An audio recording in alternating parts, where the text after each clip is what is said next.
Qadınlar üçün pensiya yaşının mərhələli şəkildə 65-ə çatdırılması ilə Azərbaycanda bu istiqamətdə nəzərdə tutulan əsas dəyişikliklər tamamlanıb. Bununla yanaşı, cəmiyyətdə kişilər üçün də pensiya yaşının gələcəkdə artırılıb-artırılmayacağı ilə bağlı müzakirələr davam edir.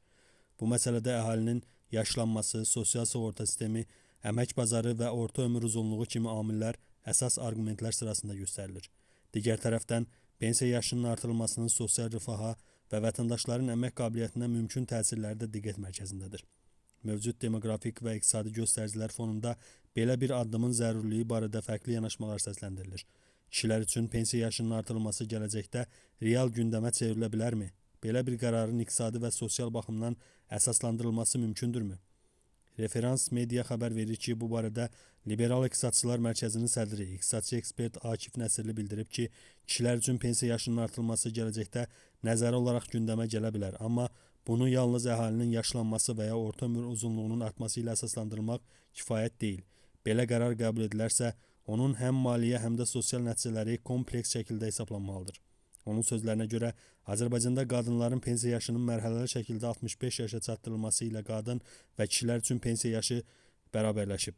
Bundan sonraki mərhələdə kişilər üçün yaş həddinin artırılması məsələsinə baxılması üçün ilk növbədə demoqrafik dəyişikliklər, əmək qabiliyyətli əhalinin sayı, pensiyaçıların ümumi əhaliyə nisbəti, Dövlət Sosial Müdafiə Fondunun gəlirləri və xərcləri, eləcə də insanların real əmək qabiliyyətinin hansı yaşa qədər davam etməsi nəzərə alınmalıdır. Əhalinin yaşlanması sosial sığorta sisteminə ciddi təzyiq yarada bilər. İşləyən insanların sayının pensiyaçıların sayına nisbətən azalması gələcəkdə pensiya ödənişlərinin maliyyələşdirilməsini çətinləşdirə bilər.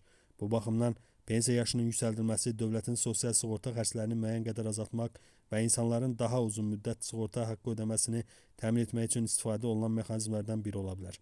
Lakin bu mexanizmin sosial tərəfi daha həssasdır. İnsanların orta ömür uzunluğunun artması onların 65-70 yaşlarında eyni əmək qabiliyyətinə malik olması demək deyil. Fiziki əməyə əsaslanan sahələrdə çalışan şəxslər üçün daha uzun müddət işləmək, ofis işində çalışan insanlarla müqayisədə daha çətin ola bilər. Ona görə pensiya yaşının artırılması bütün işçilərə eyni şəkildə tətbiq edilərsə, sosial ədalətsizlik yarana bilər.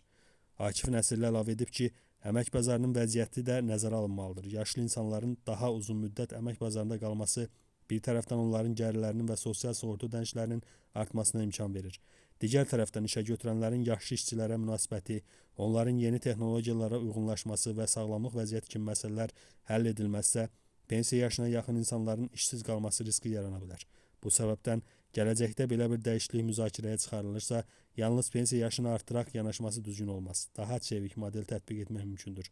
Məsələn, ağır və zərərli əmək şəraitində çalışanlar üçün xüsusi yanaşma saxlanıla, uzun müddət işləmək istəyən şəxslər üçün əlavə stimullar yaradıla və pensiya yaşına yaxın insanların əmək bazarında qalmasını təmin edən proqramlar genişləndirilə bilər.